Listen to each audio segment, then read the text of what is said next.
हम लोग भूगोल में तीसरे नंबर चैप्टर को पढ़ रहे थे जिसका नाम है निर्माण एवं विनिर्माण, जो कि एक बहुत ही ज़्यादा महत्वपूर्ण चैप्टर है। और इस चैप्टर से संबंधित पिछले 2 वीडियो में हम आपको इस चैप्टर का पूरा सब्जेक्टिव क्वेश्चन कंप्लीट करा दिए थे। और आज के इस वीडियो में हम लोग इस पूरे चैप्टर का महत्वपूर्ण ऑब्जेक्टिव क्वेश्चन देखेंगे, जो कि आपके परीक्षा के लिए बहुत ही ज़्यादा महत्वपूर्ण होगा। और कुल 46 क्वेश्चन हम आपको बताएंगे जो आपके परीक्षा के लिए मोस्ट वीवीआई होगा, यानी कि बहुत ही ज़्यादा महत्वपूर्ण होगा। तो आप सभी लोग इस वीडियो को शुरू से लेकर के अंत तक देखिएगा, ध्यान से देखिएगा, कंसंट्रेट होकर के देखिएगा, ताकि एक एक क्वेश्चन का आंसर आपको भली भांति याद हो जाए। तो चलिए बिना समय गवाए हम शुरू करते हैं। लेकिन इसके पहले यदि आप लोग चैनल पर नए हैं तो चैनल को जरूर सब्सक्राइब कर लीजिएगा, ताकि आगे के भी हर एक वीडियो का नोटिफिकेशन आपको मिल सके। और साथ ही साथ जो भी स्टूडेंट अभी तक वीडियो को लाइक नहीं किए हैं तो लाइक भी जरूर कर दीजिएगा। तो चलिए, सबसे पहला नंबर क्वेश्चन कह रहा है कि भारत में सबसे पहले स्थापित लौह इस्पात कंपनी निम्नांकित में कौन है। यानी कि कौन सा ऐसा लौह इस्पात कंपनी है जो कि भारत में सबसे पहले स्थापित किया गया था। इसका जवाब आपको नीचे कमेंट में बताना है। तो जैसे ही हम क्वेश्चन पढ़ेंगे आप लोगों को इसका आंसर नीचे कमेंट में बताना है और बिल्कुल सही जवाब बताना है। तो पहला का कौन सा जवाब सही होगा? तो पहला का सही जवाब दूसरा नंबर होगा कि भारत में पहले स्थापित लौह इस्पात कंपनी निम्नांकित में कौन है, तो टाटा टिस्को है, टाटा लोहा इस्पात कंपनी। तो पहला का बी नंबर ऑप्शन सही जवाब होगा। चलिए, दूसरा नंबर क्वेश्चन है कि निम्नांकित में से कौन उद्योग कृषि पर आधारित नहीं है। तो हम आपको बताए थे कि सूती वस्त्र तो कृषि पर आधारित होता है, चीनी और जूट भी होता है जो कृषि पर आधारित होता है, लेकिन सीमेंट कृषि पर आधारित नहीं होता है। इसलिए दूसरा का बी नंबर ऑप्शन सही जवाब होगा। चलिए, तीसरा नंबर क्वेश्चन है कि निम्न में से कौन उपभोक्ता उद्योग है। उपभोक्ता उद्योग के बारे में भी हम आपको बता चुके हैं कि उपभोक्ता उद्योग किसे कहते हैं। तो बताइए तीसरा का कौन सा जवाब सही होगा? तो तीसरा का ए नंबर ऑप्शन सही होगा कि चीनी जो है वह उपभोक्ता उद्योग है। चलिए, चौथा नंबर क्वेश्चन, निम्नलिखित में कौन छोटे पैमाने का उद्योग है। तो चौथा का कौन सा जवाब सही होगा? तो चौथा का सी नंबर ऑप्शन सही हो जाएगा कि जो खिलौना उद्योग है वह छोटे पैमाने का उद्योग है, इसलिए चौथा का सी नंबर ऑप्शन सही जवाब होगा। चलिए, पांचवा है कि भोपाल गैस त्रासदी में किस गैस का रिसाव हुआ था। तो इसके बारे में भी हम आपको बताए थे कि भोपाल गैस त्रासदी में मिथाइल आइसोसाइनाइट गैस का रिसाव हुआ था। पांचवा का सी नंबर ऑप्शन सही जवाब होगा। चलिए, छठा नंबर क्वेश्चन है कि हुगली औद्योगिक प्रदेश का केंद्र है। बताइए छठा का कौन सा जवाब सही होगा? हुगली औद्योगिक प्रदेश का केंद्र कहाँ है? तो छठा का सही जवाब हो जाएगा कोलकाता रिसड़ा। ध्यान रखिएगा, छठा का ए नंबर ऑप्शन सही जवाब होगा। चलिए, उसके बाद सातवां नंबर क्वेश्चन है कि निम्नलिखित में से कौन उद्योग सार्वजनिक क्षेत्र के अंतर्गत आता है। तो सातवां का सही जवाब होगा बोकारो लौह इस्पात उद्योग। सातवां का सी नंबर ऑप्शन सही जवाब होगा।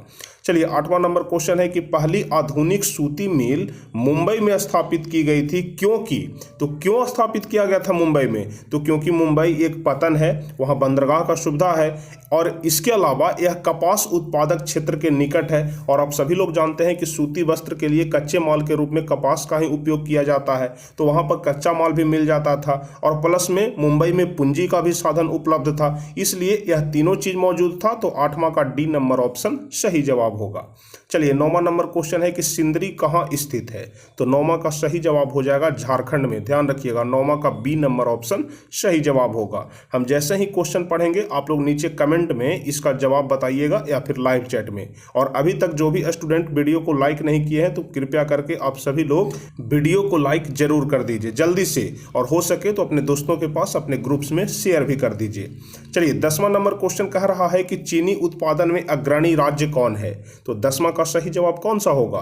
तो 10 का ए नंबर ऑप्शन सही होगा उत्तर प्रदेश। चीनी उत्पादन में अग्रणी राज्य उत्तर प्रदेश है। चलिए, 11 नंबर क्वेश्चन है कि इनमें कौन सूती वस्त्र उत्पादन में अग्रणी है। जल्दी से कमेंट करके बताइए इसमें कौन सा ऐसा शहर है जो कि सूती वस्त्र उत्पादन में अग्रणी है। तो 11 का सही जवाब कानपुर हो जाएगा। 11 का ए नंबर ऑप्शन सही होगा। चलिए, 12 नंबर क्वेश्चन है कि इनमें कौन इस्पात केंद्र समुद्र के निकट है। तो 12 का सही जवाब भद्रावती हो जाएगा। भद्रावती जो है वह समुद्र के निकट है, तो 12 का ए नंबर ऑप्शन सही होगा। चलिए, 13 नंबर क्वेश्चन, बॉक्साइट का उपयोग किस उद्योग में होता है। बॉक्साइट का उपयोग किस उद्योग में कच्चे माल के रूप में होता है? इस प्रकार से भी क्वेश्चन पूछा जा सकता है। तो आप सभी को पता है कि जो एल्युमिनियम होता है उसका कच्चा माल बॉक्साइट होता है, यानी कि बॉक्साइट का उपयोग एल्युमिनियम उद्योग में किया जाएगा। तो 13 का डी नंबर ऑप्शन सही जवाब होगा।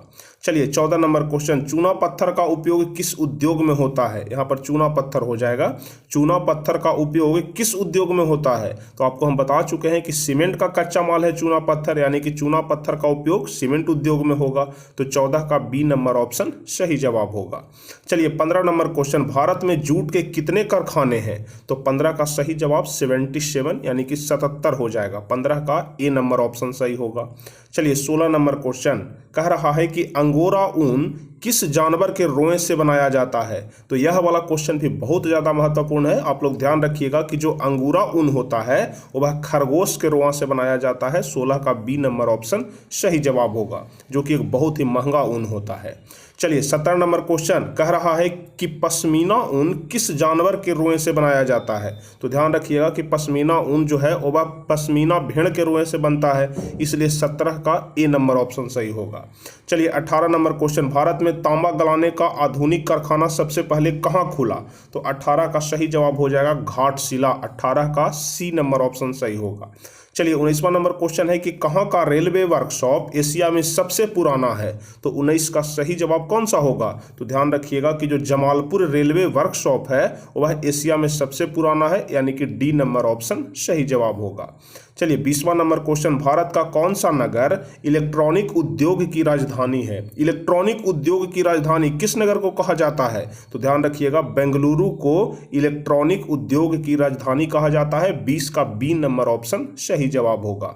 अब चलिए आगे बढ़ते हैं और 21वां नंबर क्वेश्चन का सही जवाब आप लोग बताइए। बेंगलुरु किस राज्य में स्थित है? तो ध्यान रखिएगा 21 का सही जवाब होगा कि बेंगलुरु कर्नाटक राज्य में है। 21 का ए नंबर ऑप्शन सही होगा।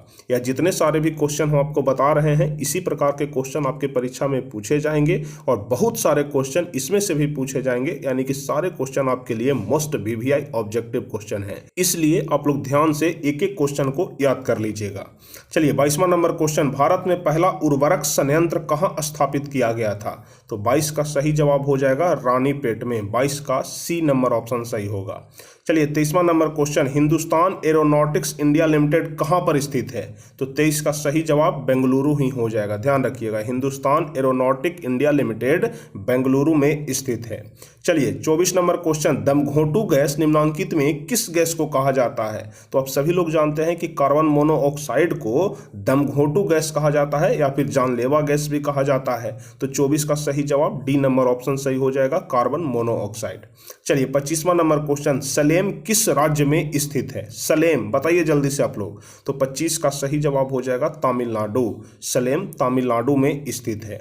चलिए 26 नंबर क्वेश्चन, भोपाल गैस त्रासदी किस वर्ष हुई थी? 26 नंबर क्वेश्चन कौन सा जवाब सही होगा?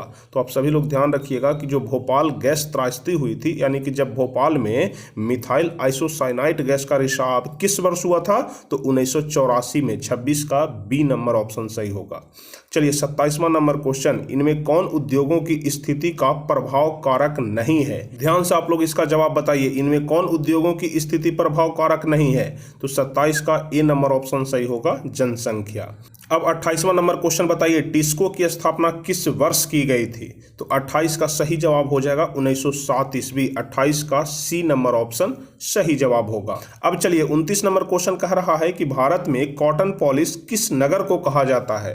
तो 29 का सही जवाब कौन सा होगा? तो 29 का सी नंबर ऑप्शन सही होगा कि भारत में कॉटन पॉलिश चेन्नई शहर को कहा जाता है। चलिए अगला नंबर क्वेश्चन, गन्ने के 10 टन रस कितनी चीनी बनाती है? बहुत ही ज़्यादा इंटरेस्टिंग क्वेश्चन है। अगर हमको 10 टन गन्ना का रस मिल जाए तो उससे कितना चीनी बनेगा? तो 30 का सही जवाब हो जाएगा 5 टन। ध्यान रखिएगा, अगर गन्ना का रस 10 टन है तो सीधे उसका आधा चीनी का निर्माण हो सकता है, यानी कि अगर गन्ना का रस 10 टन है तो चीनी बन जाएगा 5 टन। चलिए 31 नंबर क्वेश्चन, रेडीमेड वस्त्र पार्क की स्थापना कहाँ की गई? बताइए जल्दी से। 31 नंबर क्वेश्चन, रेडीमेड वस्त्र पार्क की स्थापना कहाँ की गई? तो 31 का सही जवाब हो जाएगा सुखोमाजरी गांव में। ध्यान रखिएगा 31 का बी नंबर ऑप्शन सही जवाब होगा। चलिए 32 नंबर क्वेश्चन बताइए, कच्चे माल पर आधारित नहीं होने वाला उद्योग क्या कहलाता है? यानी कि वैसा उद्योग जो कि कच्चे माल पर आधारित नहीं होता है, उस उद्योग को क्या कहते हैं? तो उस उद्योग को फुटलुस उद्योग बोलते हैं। 32 का सी नंबर ऑप्शन सही जवाब होगा। चलिए 33 नंबर क्वेश्चन, भद्रावती में कौन उद्योग स्थापित है? तो 33 का सही जवाब हो जाएगा रासायनिक खाद्य उद्योग, यानी 33 का सी नंबर ऑप्शन सही जवाब होगा। चलिए 34 नंबर क्वेश्चन कह रहा है कि इनमें कौन छोटे पैमाने का एक उद्योग है? बताइए जल्दी से। यहाँ पर जो 4 ऑप्शन दिया गया है, इसमें कौन सा ऐसा उद्योग है जो कि छोटे पैमाने का उद्योग है?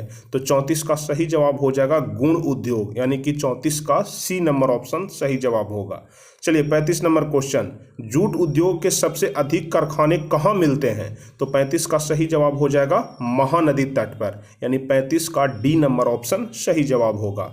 यहाँ पर 36 नंबर क्वेश्चन छूट गया है। तो चलिए 37 नंबर क्वेश्चन बताइए, इनमें कौन कृषि आधारित उद्योग नहीं है? तो 37 का सही जवाब क्या हो जाएगा? सीमेंट उद्योग हो जाएगा। 37 का सी नंबर ऑप्शन सही होगा। इसका जवाब पहले भी हम आपको बता चुके हैं। चलिए 38 नंबर क्वेश्चन, आभूषण निर्माण किस प्रकार का उद्योग का उदाहरण है? यानी कि जो आभूषण का निर्माण होता है वह किस प्रकार के उद्योग का उदाहरण है? तो इसका जवाब हो जाएगा छोटे पैमाने का उद्योग, क्योंकि आभूषण निर्माण बहुत बड़े पैमाने पर नहीं किया जाता है, छोटे पैमाने पर ही किया जाता है। चलिए 39 नंबर क्वेश्चन, महाराष्ट्र का चीनी उद्योग, गुजरात का अमूल उद्योग किस श्रेणी में आते हैं? जल्दी से बताइए। महाराष्ट्र का जो चीनी उद्योग हो गया और गुजरात का जो अमूल उद्योग हो गया, वह किस श्रेणी में आते हैं? तो वह निजी उद्योग के क्षेत्र में आते हैं, यानी कि उस पर निजी व्यक्ति का हक होता है। 39 का सी नंबर ऑप्शन सही जवाब होगा। चलिए 40 नंबर क्वेश्चन कह रहा है कि किस राज्य में वस्त्र उद्योग के कारखाने नहीं है? वस्त्र उद्योग का कारखाना किस राज्य में नहीं है? तो छत्तीसगढ़ में नहीं है, क्योंकि छत्तीसगढ़ में सबसे ज्यादा कोयले का उत्पादन होता है, यानी कि कोयले वाला उद्योग है। तो 40 का ए नंबर ऑप्शन ध्यान रखिएगा। चलिए 41 नंबर क्वेश्चन, मुंबई में पहली आधुनिक सूती वस्त्र मिल किस कारण से स्थापित की गई? तो 41 का सही जवाब हो जाएगा, क्योंकि मुंबई में बंदरगाह की सुविधा भी है। मुंबई के आसपास में कपास मिल जाता था, क्योंकि कपास कच्चा माल के रूप में प्रयोग किया जाता है, और उसके अलावा मुंबई में पूंजी भी उपलब्ध है। तो 41 का डी नंबर ऑप्शन सही जवाब हो जाएगा। अब हम लोग 43 नंबर क्वेश्चन देखते हैं। 42 नंबर क्वेश्चन यहाँ पर मिस्टेक से छूट गया है। तो बताइए 43 नंबर क्वेश्चन, सार्वजनिक क्षेत्र के अंतर्गत शामिल कारखाना कौन है? तो 43 का सही जवाब हो जाएगा बोकारो लौह इस्पात। 43 का बी नंबर ऑप्शन सही जवाब होगा। चलिए 44 नंबर क्वेश्चन, निम्नांकित में कौन उपभोक्ता उद्योग है? तो 44 का सही जवाब हो जाएगा चीनी उद्योग उपभोक्ता उद्योग है। चलिए 45 नंबर क्वेश्चन कह रहा है कि किस गैस के रिसाव से भोपाल गैस त्रासदी हुई थी? तो इसका जवाब भी हम आपको बता दिए, मिथाइल आइसोसाइनाइड। 45 का डी नंबर ऑप्शन सही जवाब होगा। चलिए 46 नंबर क्वेश्चन, भारत में आधुनिक औद्योगिक विकास का आरंभ किस उद्योग से हुआ? तो इसका सही जवाब हो जाएगा सूती वस्त्र उद्योग से। 46 का ए नंबर ऑप्शन सही जवाब होगा। चलिए 47 नंबर क्वेश्चन, अब तो 47 नंबर क्वेश्चन आगे है ही नहीं, 46 हमारा सबसे अंतिम क्वेश्चन था, इसलिए यहाँ पर आपका यह चैप्टर समाप्त हो जाता है। इस चैप्टर में कुल 46 क्वेश्चन हम आपको बताए, जैसा कि पहले ही बता दिए थे कि कुल 46 महत्वपूर्ण क्वेश्चन बताएंगे, जिसमें 2 क्वेश्चन मिसिंग था, यानी कि 44 महत्वपूर्ण क्वेश्चन हम आपको बता दिए। अब यदि इस चैप्टर से संबंधित कोई भी ऑब्जेक्टिव क्वेश्चन पूछा जाएगा तो इसी 44 क्वेश्चन में से पूछा जाएगा, इससे बाहर नहीं पूछा जाएगा। तो उम्मीद करते हैं कि यह पूरा क्वेश्चन आप लोग जरूर याद कर लेंगे। और यदि आपको वीडियो अच्छा लगा हो तो वीडियो को लाइक जरूर करिएगा, अपने दोस्तों के बीच शेयर भी करिएगा, और जो भी स्टूडेंट चैनल पर नए हैं तो चैनल को जरूर सब्सक्राइब कर लीजिएगा, ताकि आगे के भी हर एक वीडियो का नोटिफिकेशन आपको मिल सके। तो चलिए फिर मिलते हैं अगली क्लास में, तब तक के लिए जय हिंद, धन्यवाद।